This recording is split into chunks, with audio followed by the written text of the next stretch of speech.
favorite ballets and also be one of the most confusing. I have always loved Mayerling, so I thought I might take this opportunity to clear things up a bit. First of all, let's introduce the main character. His name is Rudolf, technically Crown Prince Rudolf. Now, his name is not Mayerling, so why is that the name of the ballet? Well, Mayerling is the name of the royal hunting lodge where the story takes place.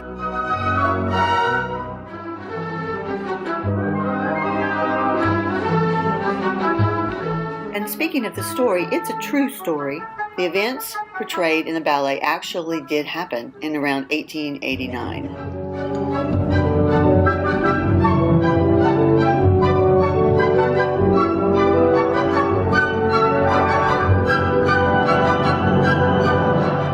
The 30-year-old Crown Prince was a very disturbed individual, and the women in his life are the ones who mostly paid for it.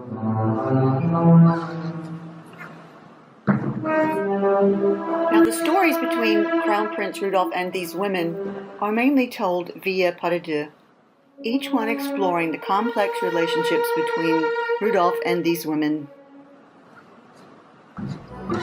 After a brief prologue, Act 1 begins. When the ballet opens, Prince Rudolf has just married a young princess named Stephanie, and you'd think it would be a joyous occasion, and it starts out that way, I guess, but throughout the evening, Rudolf continually flirts with her sister, Princess Louise.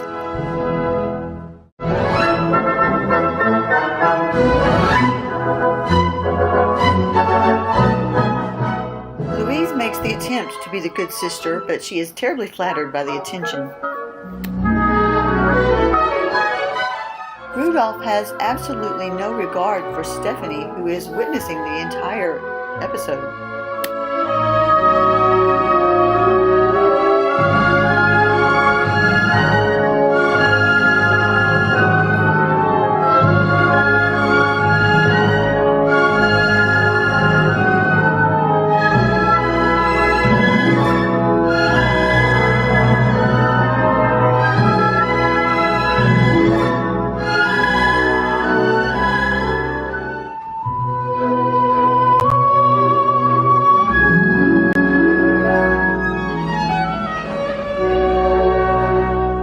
Finally, Princess Stephanie has had enough, and she comes between the two. His parents are very embarrassed, and his father rebukes him. He grabs his wrist, but Rudolf pulls away.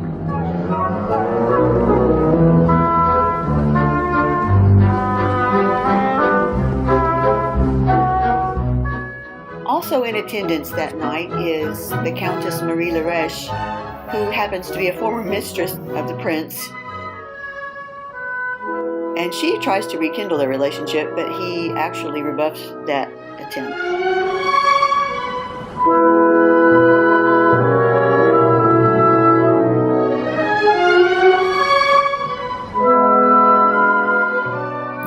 I love that part. Now he's worried who's looking.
Now, another thing that Countess Marie Lareche does that evening with great importance later is when she introduces Rudolf to the Baroness Vetsera and her 17-year-old daughter, Mary.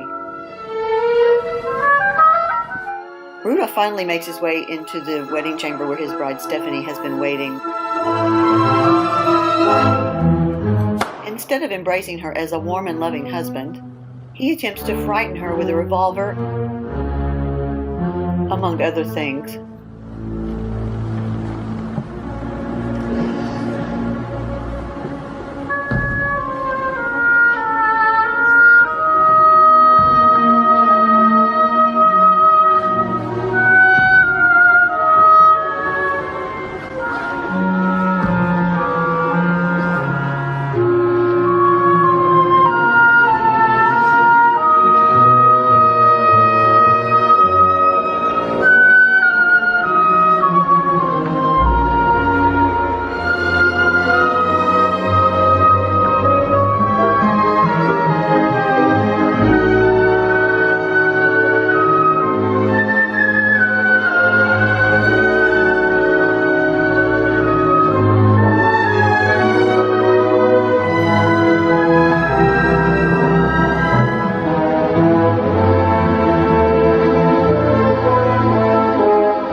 What should have been beautiful and romantic ends up being terrifying and wild and very violent.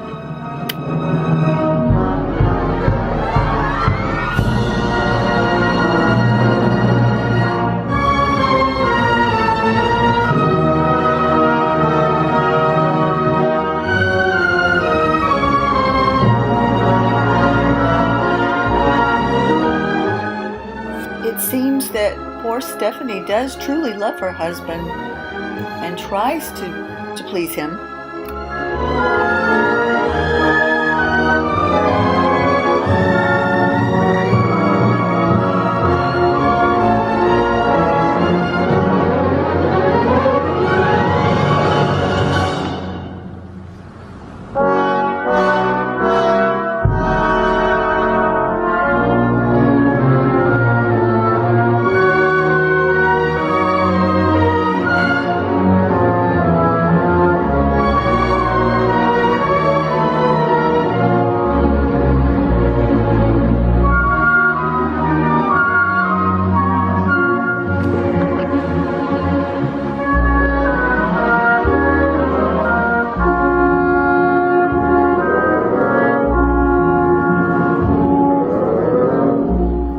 Rudolf and Stephanie do finally consummate their marriage as Act 1 comes to a close.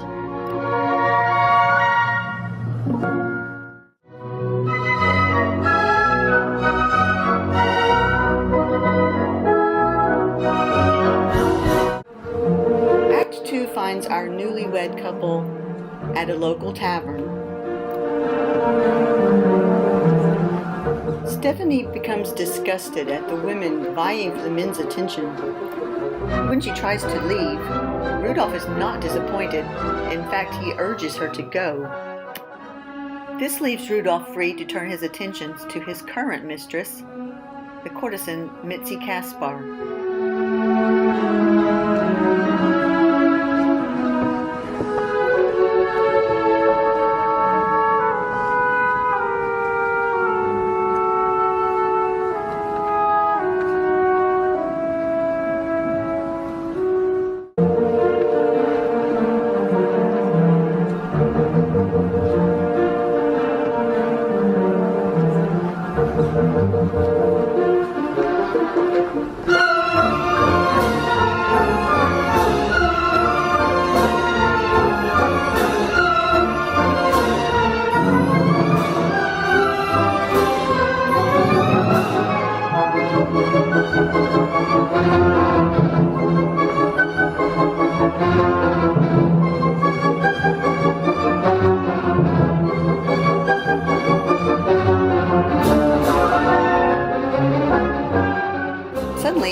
police burst in and the tavern is raided.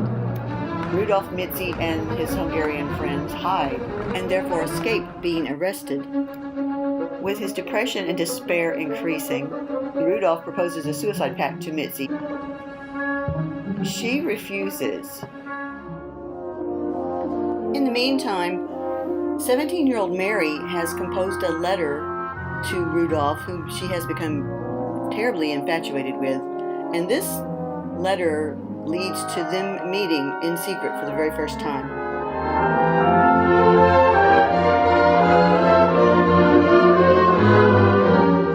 Rudolf finds Mary to be young and playful and very exciting, and she is very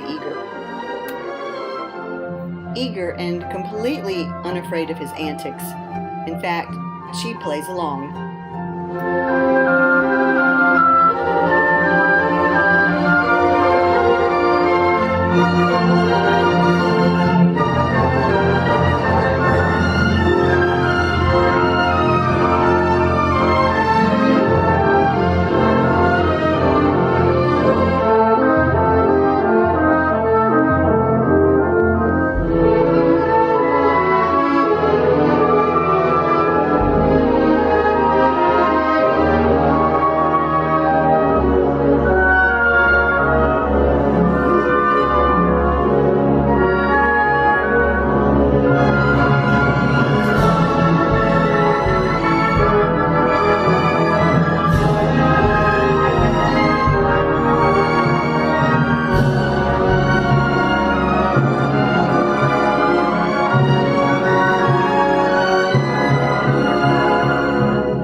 close with one of the steamiest pas de deux in ballet.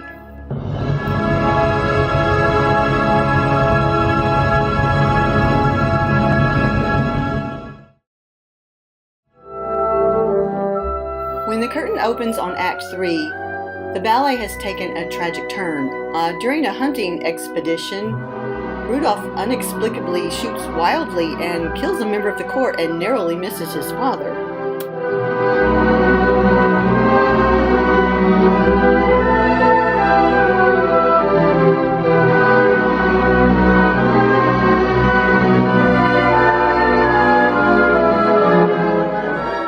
The Countess Laresh is in his room offering comfort.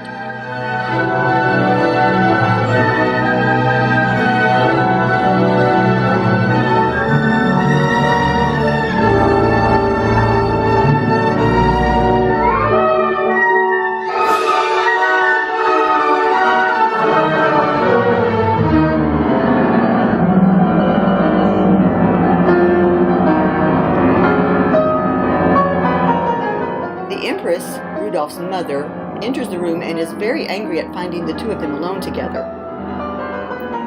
The Empress insists the Countess leave and orders her from the room, resulting in one of the best catfights in ballet.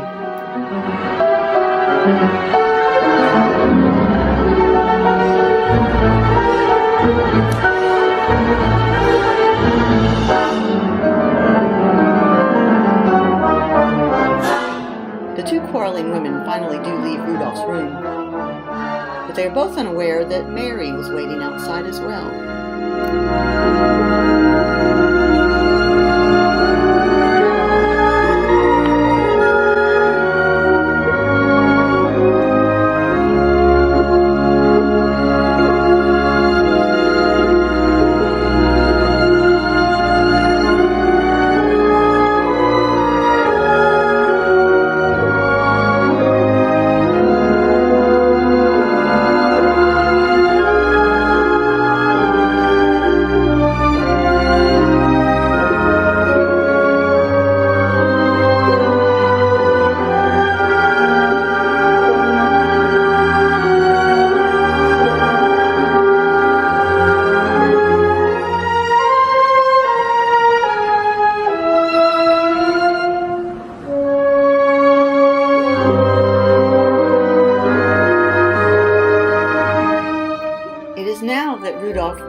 Returns to his old idea and asks Mary to commit suicide with him. She does not say no. The last scene of the ballet takes place at the hunting lodge, Mayerling. Rudolf has just shared a drink with his valet, Loschek, when Mary arrives.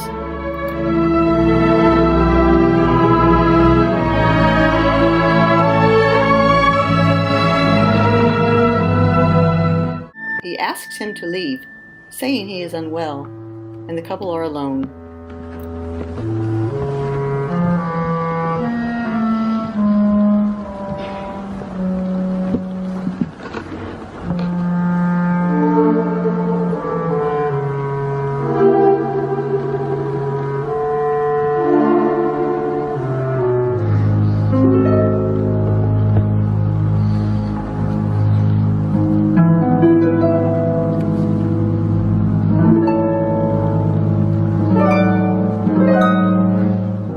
Rudolf and Mary share themselves with each other one last time.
Rudolf injects himself with morphine to calm his nerves.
He embraces Mary for the last time.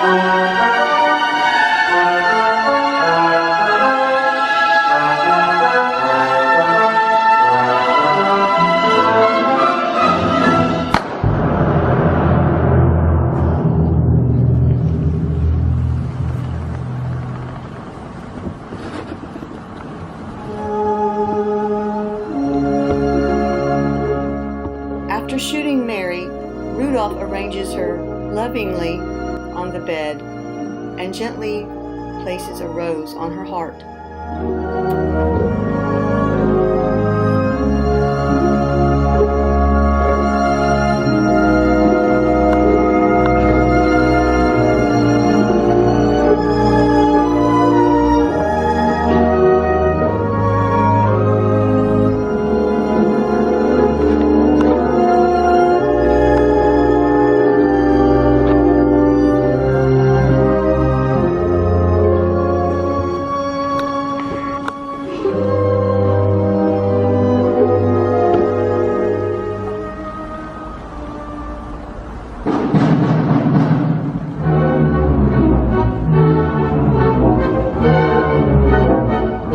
His friends rush in to see what the noise was.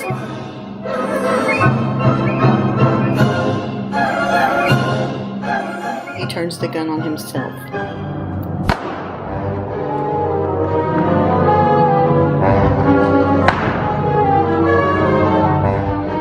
Again, his friends rush into the room, but this time they find the lifeless body of Rudolf and that of the young Mary.